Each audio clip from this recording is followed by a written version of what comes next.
Hello everybody, this is Manu S and welcome to the second part of the Dusk Road Eternal card by card set review. Today we're going to talk about all the time cards, so let's get started. Alright, first off we have Ember Waystone. It's one of the weaker Waystones, probably, but a lot better than it might look to some people. Like for example in Magic there was a card that produced colorless and gave you 2 health and was actually played quite a lot in control decks, even though it didn't even provide influence of a color. So basically getting the same effect with proper color and a bit of a condition on the 2 health is a pretty sweet deal. There are downsides due to the seeds that we play, so you have to be careful, but the card is potentially really nice in control decks and also very, very nice for Life Force decks, and it looks like Life Force could finally become a real thing with all the new cards it gained, but we will have to see about that. In draft I think the effect is pretty low, but if you have it you'll always play them, but you don't want to pick them high because they're not worth it, I think. Next we have Azurite Prixist. That card is basically just one big joke to me. Like, it's so confusing. I don't even know why the card exists and what it's supposed to be good for, but it's so strange. It's a 0-cost relic and the effect is super small. You have to have units and they have to die, and then all you get is milling yourself for 1.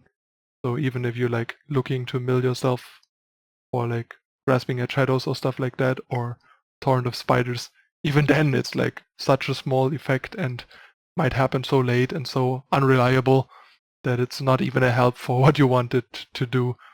And the fact that that you can play it for free at the start of the game if it's on the bottom of your deck is so small. Like, it's 1 in 75 to be the bottom card, and even then all you get is basically a free relic for relic synergies, and that's it.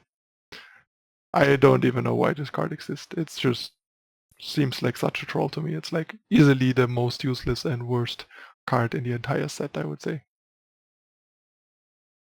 And that in a legendary slot, it's like, wow. Oh well. Next we have Ametran Traveler. That card's actually quite decent, I think. It's an Explorer, so that's pretty relevant for Explorer, Relic, Sentinel deck synergies, like Mysterium Orb and stuff. And if your deck is heavy on Sentinels and Relics, it actually draws you a reasonably high fraction of a card for exhausting it and paying 2. Like, you can basically calculate the fraction of a card that it draws. It's probably going to draw you at least 1/3 of a card or something per activation, so every like 3rd activation draws you a card on average. That's not too bad in the late game for also being an Explorer, and you can always high roll on it and draw multiple times in a row and stuff and just win the game that way. And there are some synergies for discarding the other cards. Like, you could, if you play Dawnwalker, you might end up discarding a Dawnwalker that way, getting a free Dawnwalker. So the card has some neat applications, and in Limited the effect might even be more impactful if your deck has enough relics, and especially Sentinels. Then this could like break a game in a stall if your deck is more of a defensive stally grind deck rather than proactive. So all in all, pretty nice card.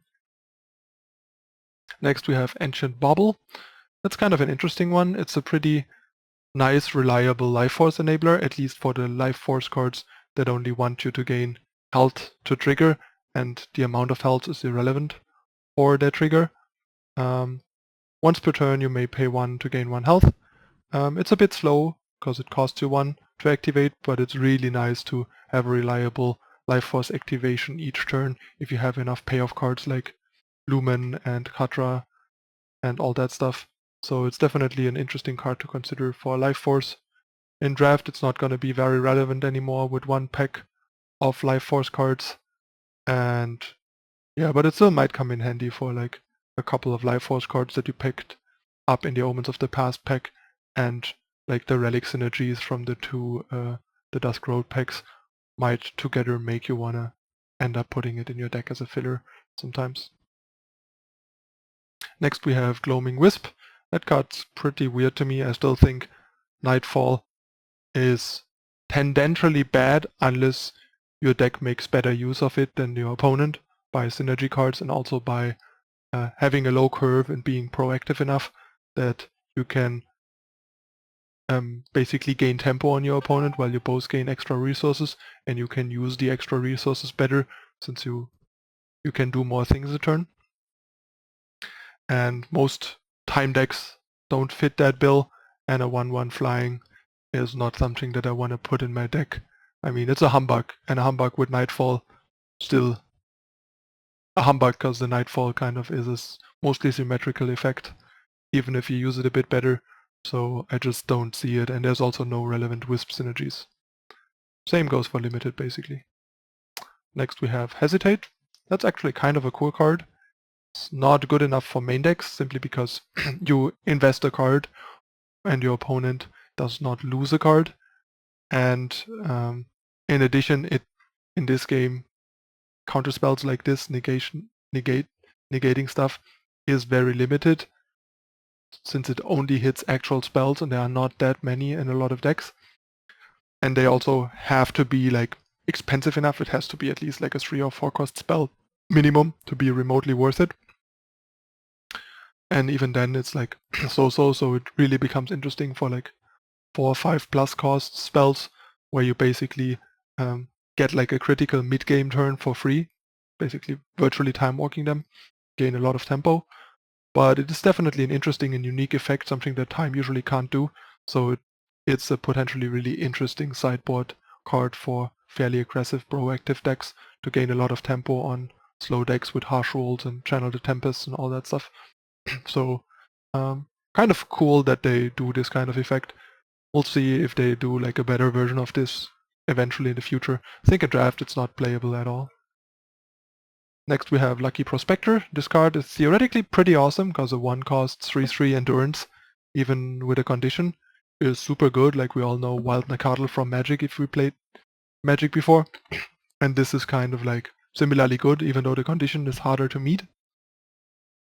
The point is though a bit that this cannot really be used in a too aggressive way, because if you have, in order to have enough relics, you're not going to be an aggressive deck. You might be like a ramp deck, for example. But this still might be good enough. Like imagine turn 1 Lucky Prospector into Power Stone. That turn 1 3/3 endurance will buy you a lot of time on defense against faster decks, or at least force them to have an answer. And if they don't, it might even win you the game because it just holds off their like 1 and 2 drops.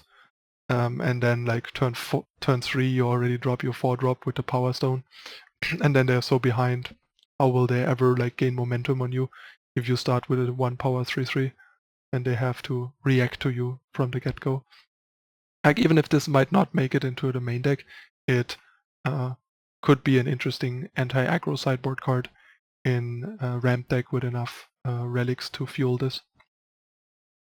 And in draft, yeah, if you have enough relics, it's great. Otherwise, it's pretty bad. Next we have Talia's Intervention. You gain 3 health, put 1 of your explorers or sentinels into your hand, or silence an attacking enemy unit. They gain 3 health is pretty low impact, unless you're like a Life Force deck. Being able to rebuy an explorer or sentinel, either to protect them from a removal or a sweeper, or just to reuse the summon effect, like a Heart of the Vault for example, or an Amber Acolyte if you need power and stuff like that, can be quite useful. And the fact that it has this kind of grindy value mode where it generates value or even trades with an opposing removal spell at the cost of 1, in combination with the silence that helps you deal with some problem units and surprise some flyers, like take them out of the air and kill them on the ground, or shut down some utility unit like a revenge unit like Magto or something, can make this decent. But all in all, I think the package is not generically good enough in enough situations that it is likely to end up in a deck. It's just falling a bit short, I think, even though it's decently useful. But in Limited, I can see this making it into a deck if you explore a Sentinel heavy, because I think it has enough utility for Limited for draft compared to Ranked. Next we have Twilight Hunt. This is basically a better Predator's Instinct, as long as you play dinosaurs. Otherwise, I would probably prefer Predator's Instinct for the same reason as I mentioned with the Gloaming Wisp, Nightfall. I don't really want Nightfall in my kind of slower mid-range deck where I'm like trying to grind and generate value. I really don't want to give my faster, aggressive opponent more resources, or my control deck that one more card that might break my neck. Because, yeah, the aggro player's cards are cheaper and the control player's cards are more powerful than yours. Either way, you're kind of in like a bad spot giving them extra cards, like in a worse spot than you are most of the time. But getting a Xenon Initiation at the cost of 1, like at 50% of the cost, is incredible. Like this is,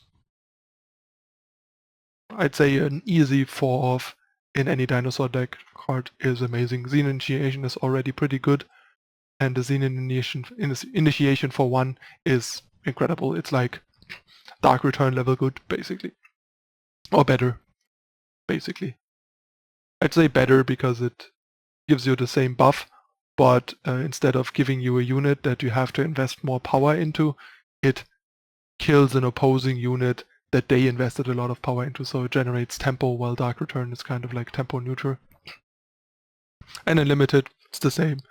It's decent or great if you have a bunch of dinosaurs. Next we have Accelerated Impact. This card is just terrible to me. As a fast spell, it would be like a decent and interesting combat trick. As a regular spell, it's just terrible. You play it, your opponent knows exactly what happens, they just block differently, and it doesn't make a whole lot of difference. +1/+1 is usually not that much of a boost that it's suddenly make it impossible for the opponent to properly block. And the other thing is you need fairly high health units to begin with for this to be good, and if you have higher health than attack units, why would you want to put this in your deck? The card is just like such a poor design on so many levels, in my opinion. I just don't see how this card is any good for anything in either format, really. Next we have Ask for Directions, aka the worse rare version of Cryptic Etchings that we're going to talk about next. It's basically, at best, each turn pay 2 Scout, or if you have some way to discard a card, at best once per turn you get a free discard, because you can discard this to your discard source, be it like a Blind Storyteller or Felon Cauldron or whatever comes to mind, but there's not really any like good cards that you want to discard to other than like Whispering Wind. And the condition is so high, like you have to have 2 or more explorers attacking, and they also only want to attack if they don't just get blocked without trading. And then all you get is Scout, and you have to pay 2 power for it. I don't get it. It's just such an underpowered and bad rare, especially when we have this card, which basically gives you a guaranteed Scout 1 a turn without having to attack with explorers and even having explorers. All you need to do is spend 2 power once. It's like 2 power more expensive basically than Ask for Directions. But after that, it at least lets you do it every turn and get ahead. While Ask for Directions is just like, yeah, it's not worth the card if you use it once, and if you use it a lot, you might as well invest etchings, because you can't even like remotely reliably attack with 2 explorers every turn in a realistic game. And this also plays towards your relic synergies, which is nice, but it's still not good enough in Constructed, but it might be decent in Limited. I'm sad that this is so expensive. Like, if it would cost 1 to activate, it would at least be appealing for Constructed and pretty nice in Limited. This way it's barely playable in Limited for synergies and bad in Constructed. And in Constructed it would still only be interesting because of the synergies plus the decent value, because paying 1 to Scout each turn is still not that good constructed level-wise. Alright, next we have Disjunction. I think this card is overrated, but still pretty nice. You either get to draw an attachment from your void, or kill an enemy attachment. So it has some nice utility, as long as you have enough relics, which mostly means relic weapons, because these are the only relics that are likely to die a lot and give you reliable fodder to return them if you don't have anything you need to destroy on the opposing side. But if you do, it's quite a nice card, especially that given that it's a fast spell and only costs 2. But it's still like not that great. Like if you compare it to Dark Return costs 1 and buffs the thing you return by +1/+1. This costs 2 and doesn't buff it.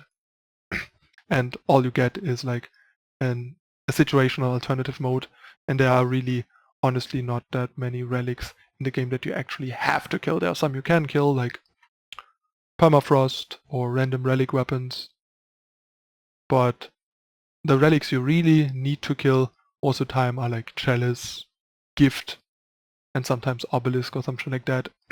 And I don't know, maybe the super relic weapons like Daisho, and that's about it. I guess killing an Auric Runehammer can be nice, because if you can't prevent it from being a 2-for-1, Disjunction allows you to turn it into a 1-for-1. But a lot of the time, Auric Runehammer is still a 1-for-1, and then it's not that big of a difference whether you Disjunction it or just trade a unit with it. In Limited, it's kind of the same. If you have enough weapons and relic weapons in your deck, this can be quite nice, especially as a one-off, because there's a bunch of attachments in a lot of decks. But it's still only more of a situational filler. Next we have Nocturnal Creeper, clearly not a constructed card. Also in the same boat as Gloaming Wisp, although a bit better, since the 2-1 deadly is a lot better than a 1-1 flying in Limited. But Nightfall is still awkward and 1 health is very fragile. But it's an okay card. Like, I can see this being a decent to more than decent 2-drop in Limited, possibly. Because deadly is quite good. It just is never really dead. You just have to make sure that Nightfall is more of an upside than a drawback for your deck. Next we have Trailmaker. I can't tell you how excited I am about this card. Like, I'm about as happy and excited about this card as I was about Unpredictable Outlaw and Fire. This is just great. The card is so good on so many levels. It's not like super powerful or overpowered or pushed. It's just well-rounded and does everything you want it to do. It has 2 attack to trade decently with a bunch of stuff. It gives you +1 maximum power, just like Initiative Descents, but for costing 1 more you get +1 attack and color fixing, which is so huge.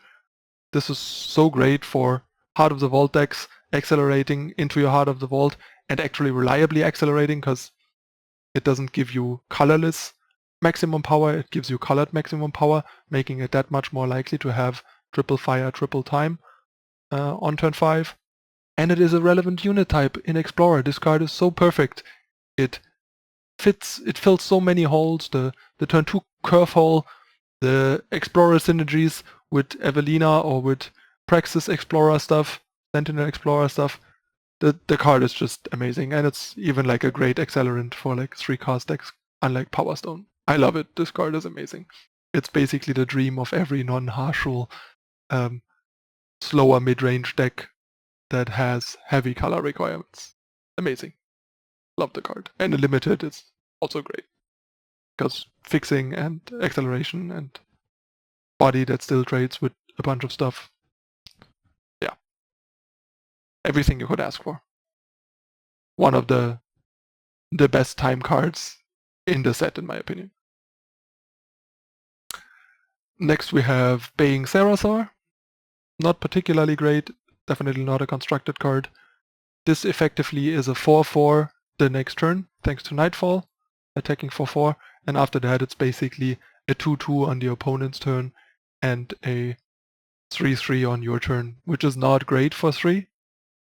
Nightfall, once again, not excited about Nightfall on time cards, not even in Limited. And the fact that it's a dinosaur might come in handy, so it might end up as a filler in your time deck if you care about dinosaurs, I guess. But that's about it. Next off, we have the Time Relic version of that Sentinel synergy relic that we talked about last time, except this one is a lot better, a lot worse. First of all, it pumps your explorers, and only temporarily. A lot of the time your explorers will still be too small to do anything meaningful, and it's only on your turn for the turn. And also it returns a unit or a relic to make up for its low impact when playing it, while the red one actually trades with a card by killing something with 3 health or less, or a relic weapon, which is much, much better. So this is just not playable really in any format. Sure, in Limited the bounce is a bit better, and the temporary +1/+1 to explorers makes it more likely that your explorers are higher impact, but it still costs 3. But yeah, I mean, I guess it could be sometimes better than, say, something like Teleport, which doesn't say that much, because Teleport is not that great still in Limited. Next we have Last Light Infusion. This card is horrible, basically. You pay 3 to get Nightfall as like the primary effect, and in addition you get... oh,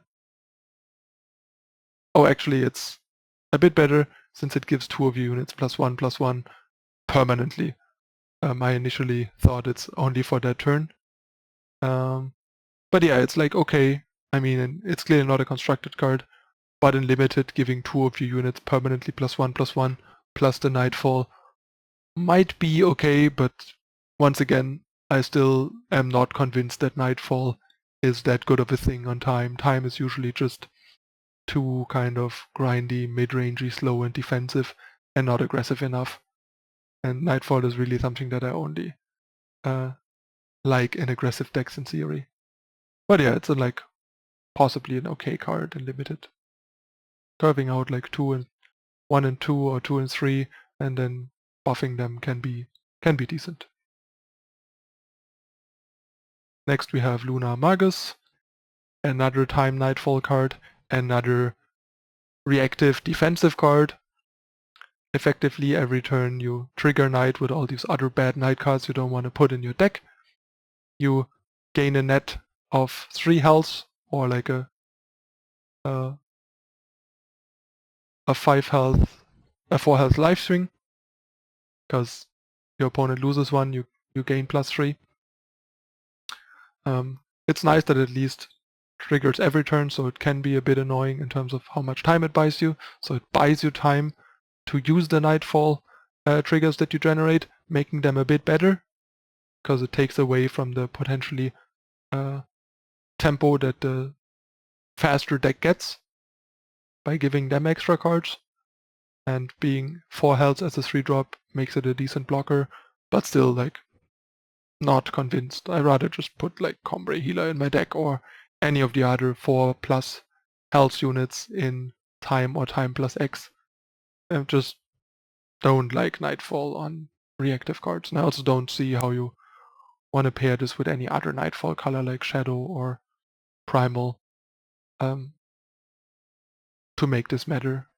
In Limited, it's decent. In Constructed, I don't like it. I think the card is like a trap.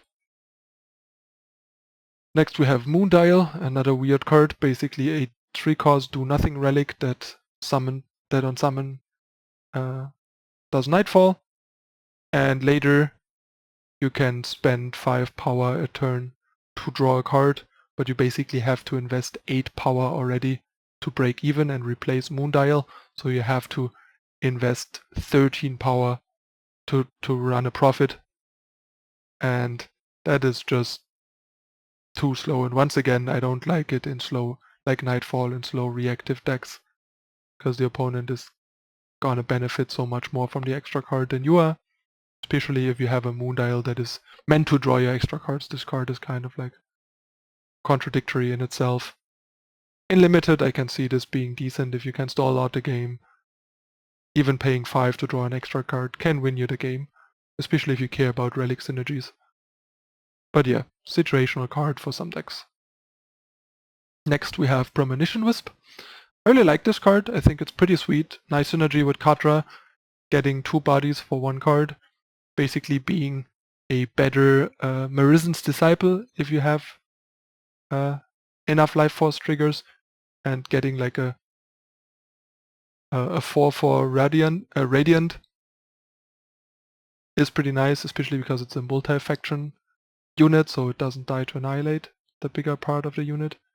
And it's misleading because it sounds like you get a Restless Radiant, like a 4/4 with Restless that is a Radiant, but it's a 4/4 that's called Restless Radiant, so the unit is not restless, making it a whole lot better. And yeah, this is a pretty great 3-drop, and there's like 8 2-drops now that easily trigger this with Life Force or Oasis Seeker's ability. So you basically just play it, attack with Oasis Seeker, and you get the token before the opponent even can respond. In case of the Life Force 2/3, the opponent at least has the chance to kill the Premonitions Wisp before combat damage happens to prevent it, but with Oasis Seeker there's nothing he can do. So I think this is potentially a really powerful piece towards a Life Force deck. I'm definitely going to toy around with this. Limited, basically the same. If you have a bunch of ways to trigger this, this is probably pretty strong. If you don't, if you have very few ways, it's too weak. Next, another premium uncommon, Seasoned Spelunker. It's basically a 3-cost 4/4 if you have a Relic, which is something you want in these Explorer Sentinel Relic decks anyways. Then the ultimate is a nice bonus, lets you ramp from 5 to 7, to getting you closer to your Great Kiln Fiend, or a turn 6 Mystic Ascendant plus activation if you play that. And then on top of it, it is an Explorer, which is a very convenient unit type for these types of decks as well. So a really strong, slightly pushed, well-rounded card with a lot of nice aspects to it.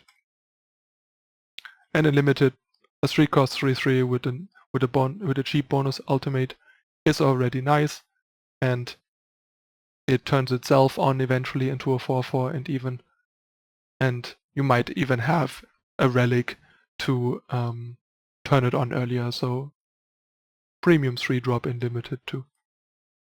Next we have Serene Excavator, clearly not a constructed card, but a pretty nice limited card I would say. In the right deck this will usually be a 3-cost 2/3 flying, which is pretty decent. The 3 health means it blocks a bunch of smaller flyers and ground units, and provides a decent block, so, and it's an Explorer, which is a relevant tribal unit type, so a solid, well-rounded limited card, or even a fairly good one. Next we have a Sentinel that is nice to pair with Serene Excavator and some other units, normally 3/5s cost 5, so at 4 it's a pretty solid deal, and being a Sentinel makes it even better. So this is a pretty solid common 4-drop, especially for Sentinel synergies. Not that good for Sentinel Bond though, due to the high health and low attack.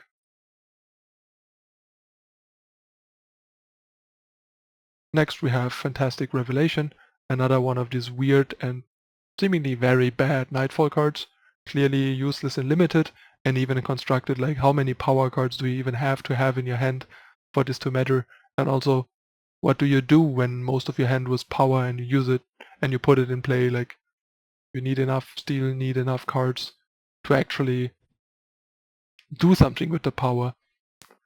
And then you're dawdling around and being slow while your opponent gets extra cards from your Nightfall. This card seems so bad, and I don't even see a way to like try and break it and abuse it. Just seems like a terrible card to me.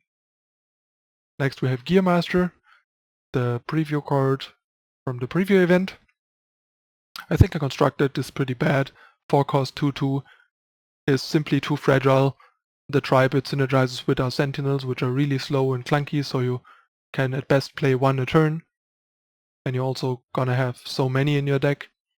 And the other thing is, some of your good Sentinels you want to play on turn 4 instead of Gearmaster. Like, do you really want to delay your Titan by a turn to play your Gearmaster first? That doesn't sound like a good plan. Titan is so good because it's overstated for 4, so you want to play it ASAP. If you play it on turn 5, wasting a power, you basically have a 5-cost Titan, which is not that good anymore. And yeah, you might just lose the game by playing a 4-cost 2/2 that doesn't want to block or attack because it's a 2/2 and fragile and you want it for its ability. So it's like a very easy killable and silenceable relic, effectively, and not a very good one. In limited though, it's probably a pretty good rare because the power level and pace of games is different, and it's much easier to take advantage of this and just make this run away with the game. So that seems like a pretty good rare.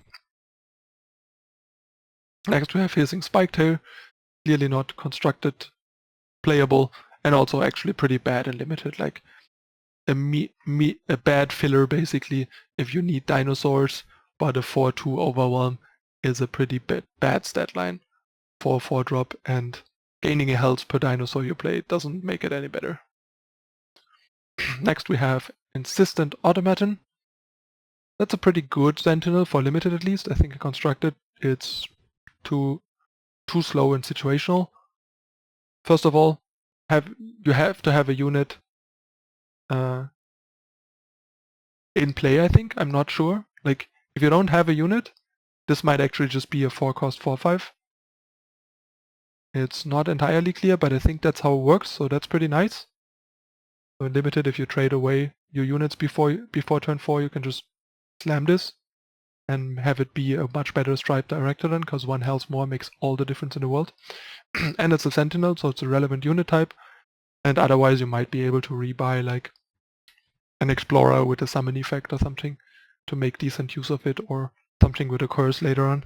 So it's a pretty nice and solid limited card, I would say. Would have to see how it plays out. Could be better than I think, could be a bit worse, but all in all it's definitely at least gonna be solid, I think. Next we have Lost in the Mist. Basically we pay 2 more than teleport, lose the fast speed, and also get to add the 2 power we pay more to the thing we return to hand. This is definitely not good enough in constructed, I think. But in limited this might be good enough to bounce the like 5, 6 plus drops of your opponent and make them stuck in their hand for a while or even for the rest of the game. But it's still a pretty clunky and situational card. But I could see maybe like putting one of those as one of the last cards in my deck in draft. Next we have Lumen Reclaimer. It's basically a striped Arachnodon in limited with like a nice upside, because the 4 extra copies in a small draft deck make quite an impact. In constructed, this is a nice sideboard card, or even potential main deck card if there's a lot of void related stuff to interact with the void, like the first way outside of Shadow to interact and disrupt the opposing void. Oh, actually it's not the first one, because we have Reality Warden in Combre, but this is the first like mono faction non-shadow card. So it's pretty nice utility, decent sideboard card, probably not gonna make it into any main decks most likely, especially because the Entomb is kind of like so, like you might not even want these 4/4s in your deck in the late game in constructed, because it's not as good as your other late game cards, for example. Next we have Sandbinder. I really hate the 2 health on this, makes it so fragile, so it makes basically the body really bad.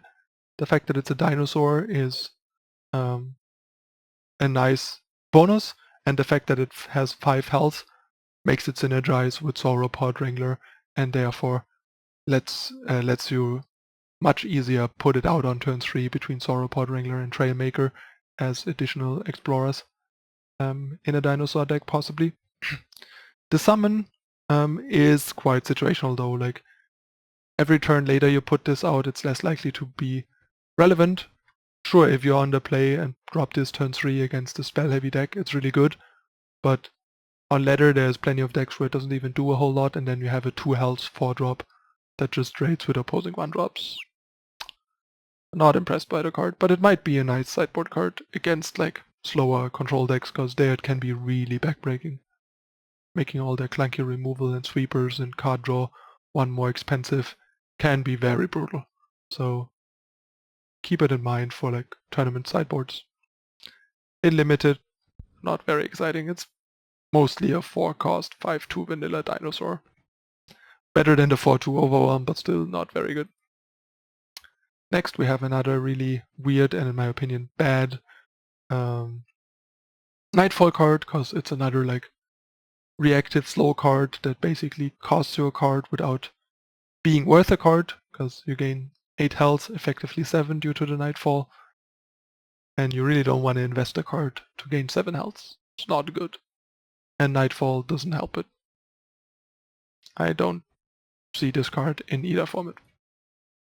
Next we have Fishing Dinoc, a bit too weak as a 5-cost 6/6 dinosaur effectively, vanilla, but in limited this is really good. Like we have the unconditional 5-cost 6/5 that is pretty good, and a mildly conditional 5-cost 6/6 with a good unit type in dinosaur is really good. I'd say this is a fairly premium common. Once again, a bit underpowered for constructed here, but quite nice for limited. The fact that you have to discard a card to gain the killer effect and get the potential 2-for-1 makes it not a 2-for-1, and also makes it a lot worse if you just want to kill something and Omnivore dies in the process.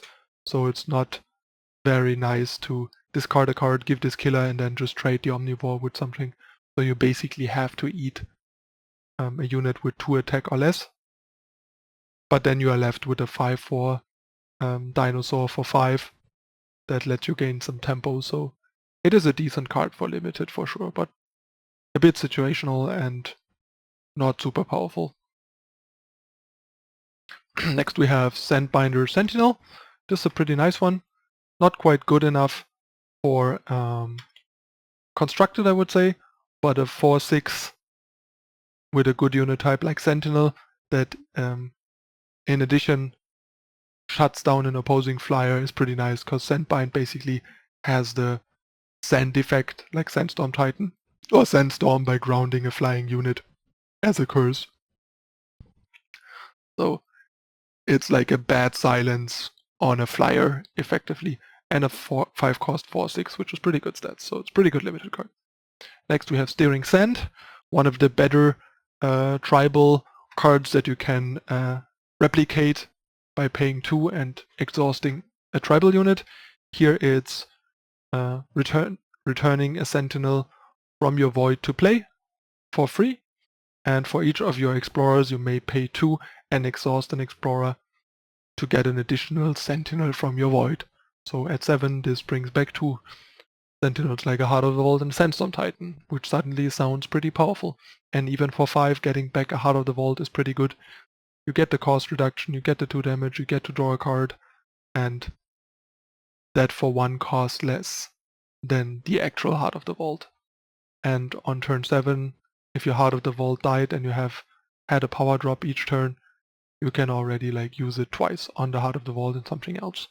So I can easily see this being used as a 1 or 2 off in like a Sentinel heavy ramp deck with Great Kiln Titans, Heart of the Vaults, Titans and all that stuff, because it can really like win a game.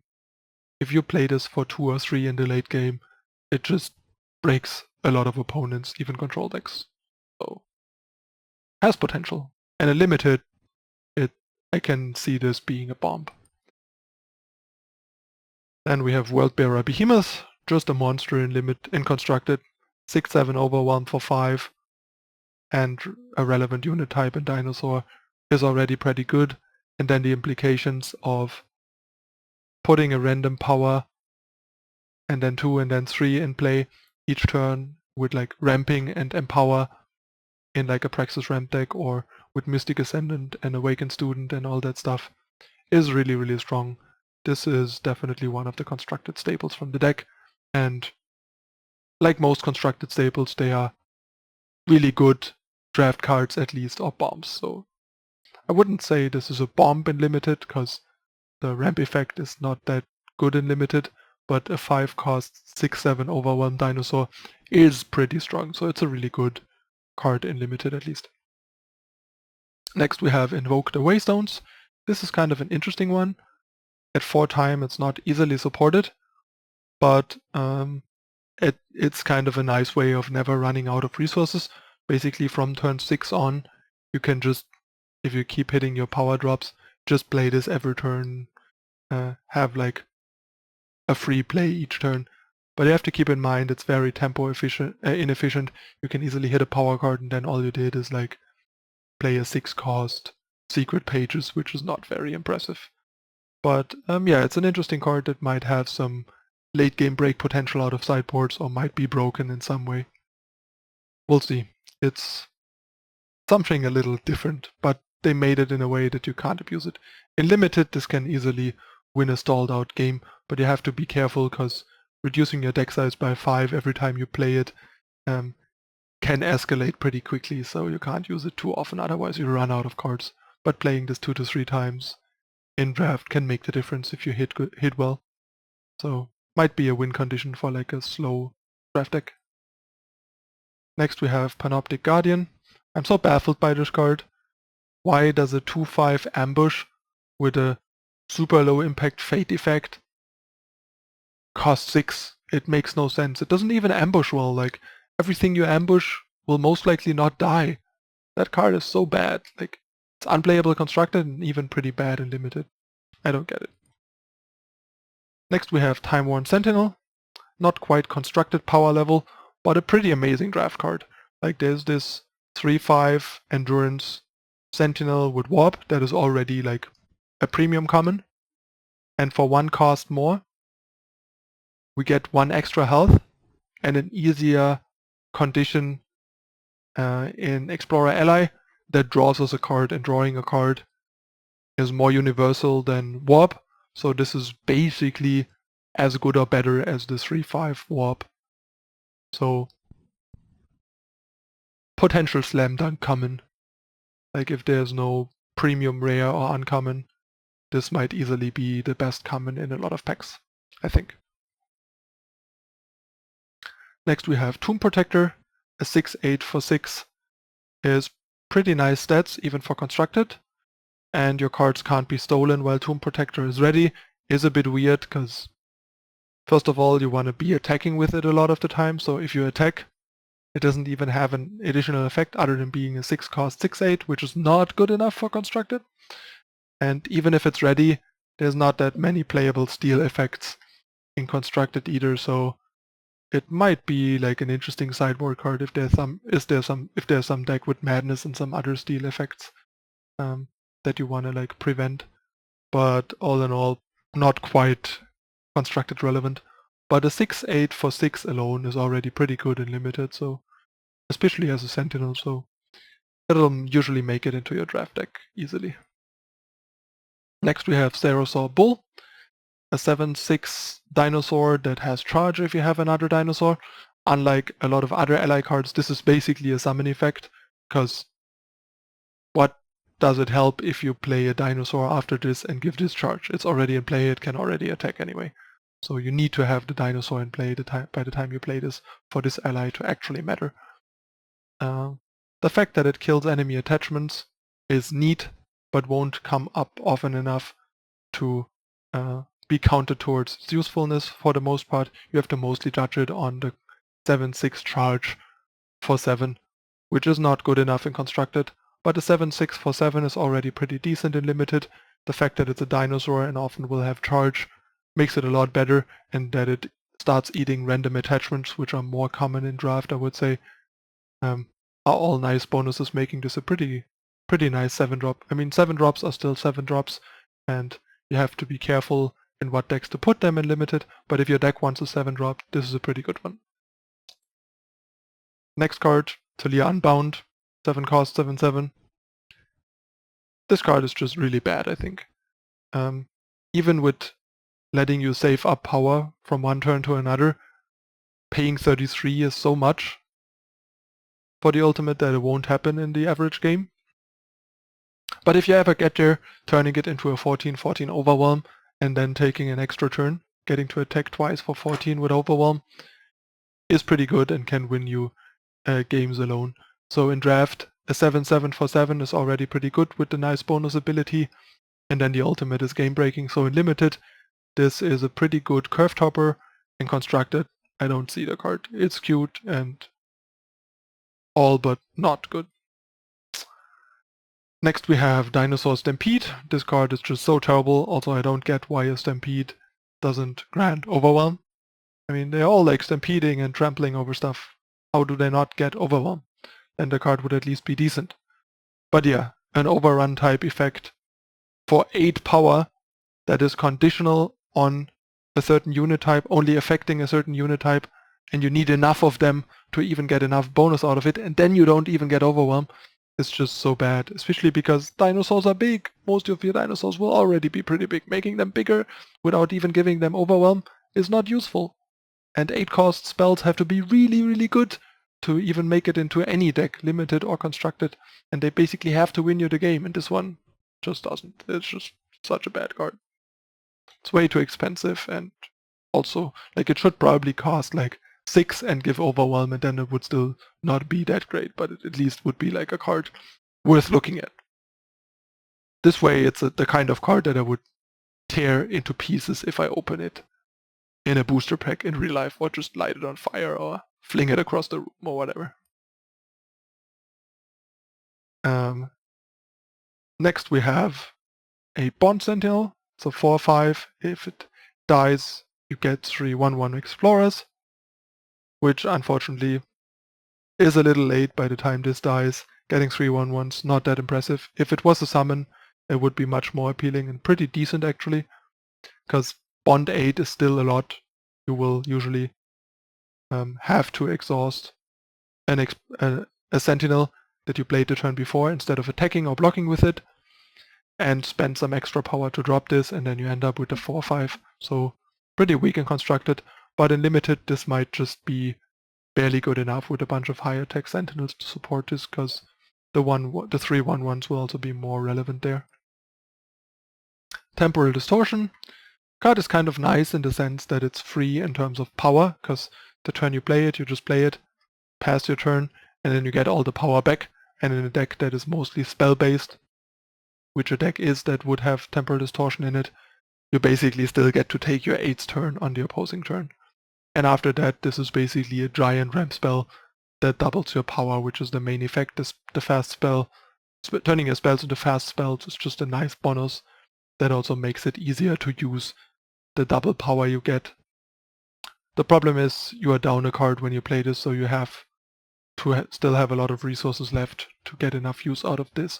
Like, throwing away a card to double your power basically often leaves you short on enough things to do with that power.